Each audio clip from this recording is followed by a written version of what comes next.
Estamos comenzando pues ya nuestro tercer domingo de Cuaresma y estamos ante el Evangelio según San Juan capítulo 2 versículos 13 al 25.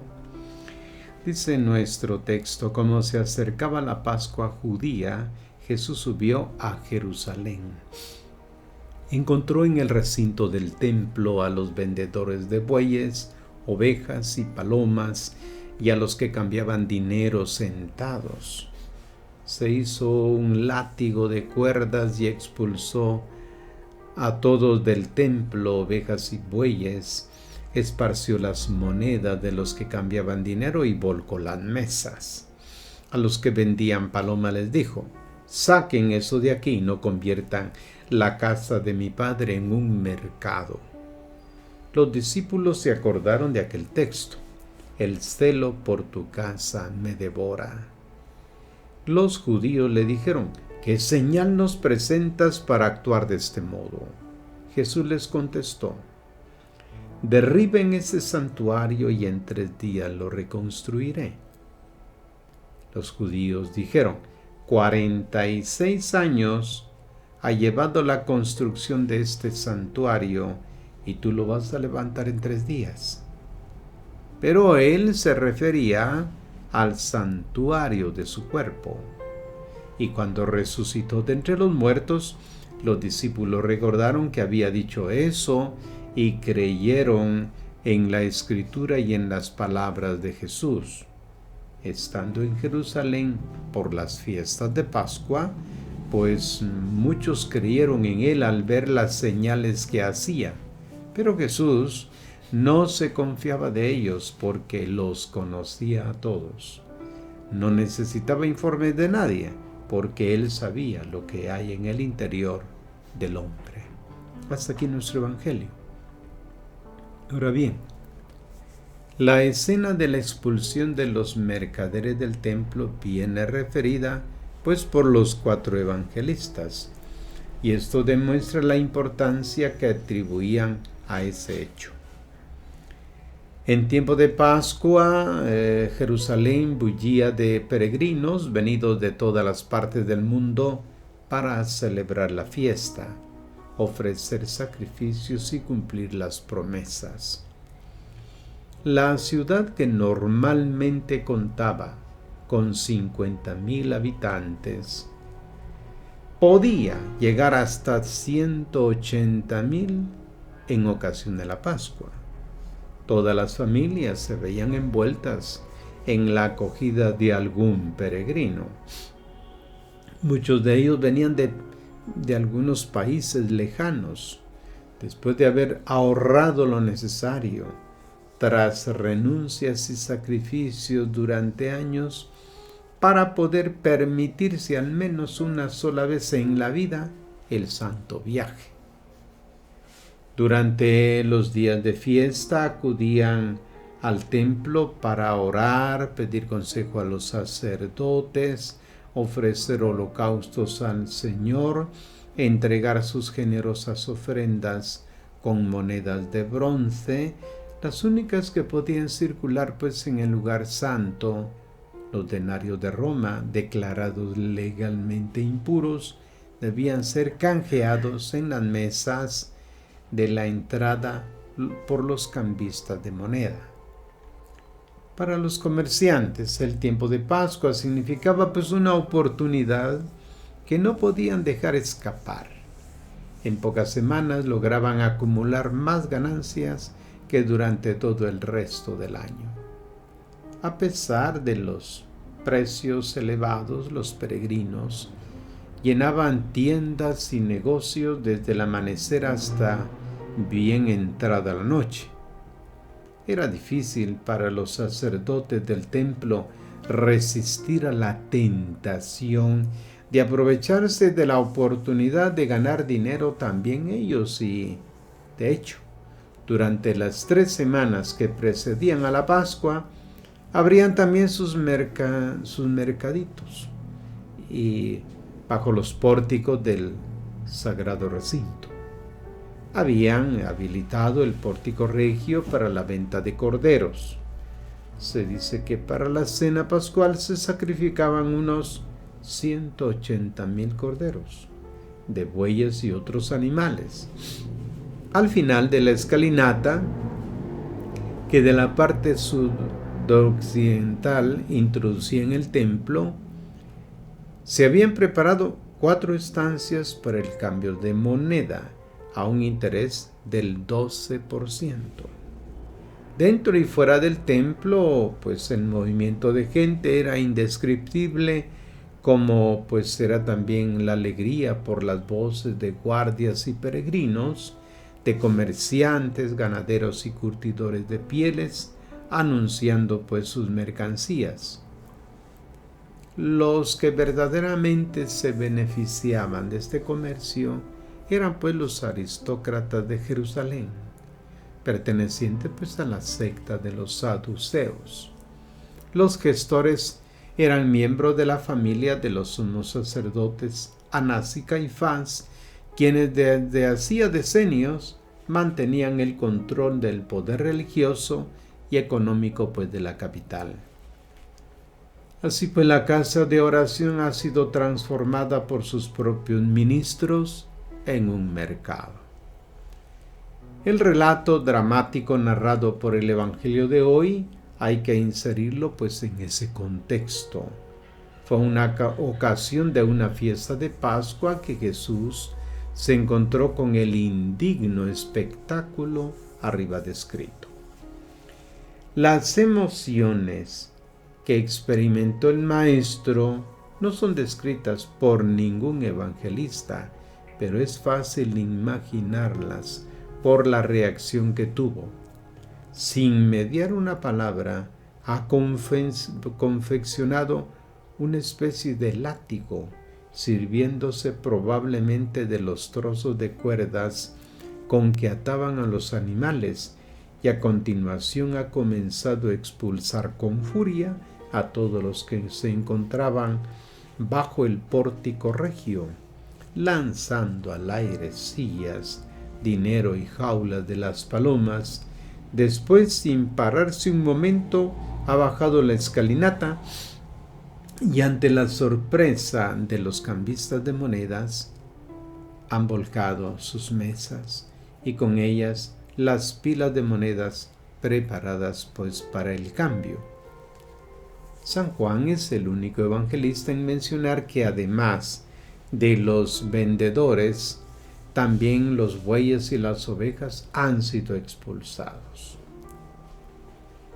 El gesto de Jesús ha decretado el fin de la religión ligada a la ofrenda de animales y declarado el rechazo por parte de Dios de sacrificios cruentos cuya consistencia había sido pues anunciada por los profetas. ¿De qué me sirve, decía, la multitud de sus sacrificios? Estoy harto de holocaustos, de carneros, de sangre de animales cebados.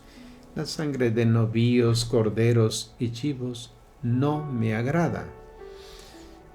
Isaías 1:11. En la prueba máxima de amor que Jesús estaba a punto de dar, vendría indicado el único sacrificio agradable al Padre, el que los cristianos en su comunidad, Juan habría explicado así: hemos conocido lo que es el amor en aquel que dio la vida por nosotros. El gesto realizado por Jesús en el templo es sorprendente. Nadie se esperaría semejante reacción, casi descontrolada, de quien se presentó como manso y humilde de corazón. ¿Por qué se ha comportado de esta manera? La explicación se encuentra pues en las 2 frases que pronunció. La primera: saquen eso de aquí y no conviertan la casa de mi Padre en un mercado. Se refería a un oráculo del profeta Zacarías, quien después de haber anunciado la llegada de un mundo completamente renovado, un mundo en que el Señor sería rey de toda la tierra y el país transformado en jardín, concluía: ya no habrá aquel día mercaderes en el templo del Señor Todopoderoso. Eso está en Zacarías 14:21. Purificando el templo de mercaderes, Jesús ha pronunciado su condena severa e inapelable contra toda mezcolanza entre religión y dinero, entre culto al Señor e intereses económicos. Dios espera del hombre solo amor, y el amor es gratuito. Se alimenta y manifiesta solamente por medio de dones generosos y desinteresados. Para evitar peligros equívocos, Jesús ha instado a sus discípulos: gratuitamente han recibido, gratuitamente deben dar. No lleven en el cinturón oro, ni plata, ni cobre, ni provisiones para el camino, ni 2 túnicas, ni sandalias, ni bastón, que el trabajador tiene derecho a su sustento. Mateo 10, 9 al 10. La enseñanza más importante, sin embargo, se encuentra en la siguiente frase: derriben este santuario y en 3 días lo reconstruiré. No se refería ya al comercio y tráfico indignos que se desarrollaban en aquel santuario, sino a la inauguración de un nuevo templo. Anunciaba el inicio de un nuevo culto. Él se refería al santuario de su cuerpo. Los judíos estaban convencidos de que Dios tenía su demora en el santuario de Jerusalén, a donde acudían a ofrecerle sacrificios. Jesús ha declarado que esta religión ha cumplido ya su cometido. La dramática escena de la ruptura del velo del templo de Jerusalén señalaría el fin de todos los espacios sagrados, de todos los lugares reservados para el encuentro con Dios.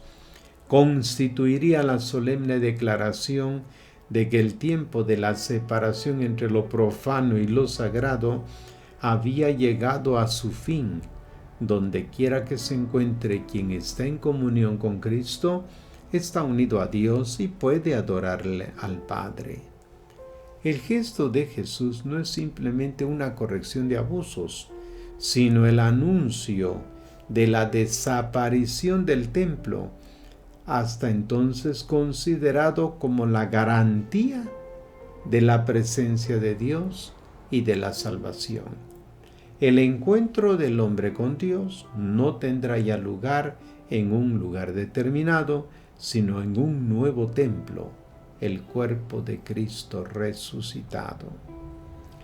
A la samaritana que le preguntaba en qué lugar sería adorado el Señor, Jesús le respondió: créeme, mujer, llega la hora en que ni en este monte ni en Jerusalén se darán culto al Padre.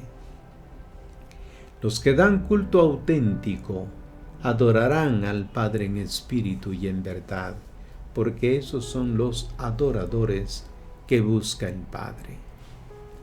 Algunos textos del Nuevo Testamento esclarecen en qué consiste el nuevo culto introducido por Jesús.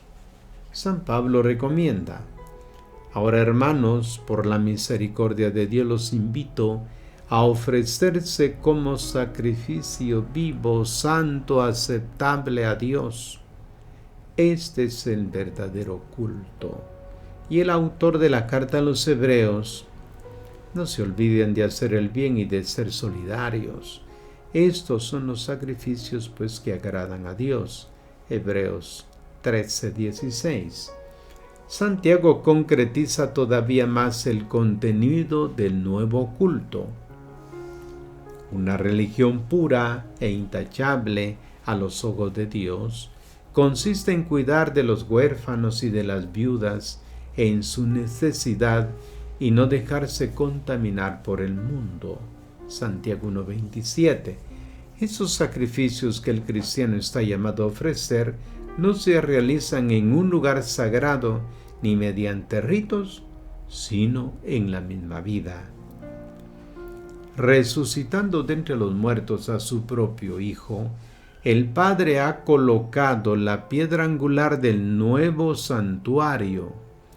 Pedro exhorta a los nuevos bautizados de sus comunidades a unirse a Cristo, piedra viva, rechazada por los hombres, elegida y estimada por Dios, y explica: también ustedes, como piedras vivas, participan en la construcción de un templo espiritual que se ofrece en sacrificios espirituales aceptables a Dios por medio de Jesucristo.